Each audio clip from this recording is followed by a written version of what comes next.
Le premier plan, c'est vraiment de se poser la question de savoir qui est-ce que tu es. Quand on dit qui est-ce que tu es, ça ne veut pas dire ton nom et prénom.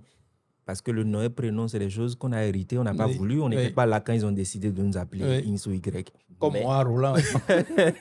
tu vois, tu n'as pas décidé ça. Oui. Tu as hérité de ton nom, mais personne t'a demandé ton avis avant de. Donc, parfois, il faut fouiller dans son passé et en fonction de ta foi, c'est de poser la question à ce à quoi tu crois pour savoir où est-ce que je vais. Rien que pour ça, dans la définition de l'identité de soi, certains choisissent un prénom. J'en connais qui se font appeler Blessing, mais Blessing, ce n'est pas sur leur acte de naissance. À partir de ça, tu peux te poser après la question, qu'est-ce que je vaux? Parce que la valeur que tu définis est toujours fonction de ce que tu es véritablement. Si tu acceptes une valeur que les autres te donnent, la chute va être brutale.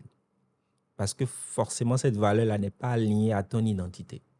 C'est une fois que tu as fini de définir qu'est-ce que tu vaux, que tu peux te poser la question de savoir qu'est-ce que je peux faire.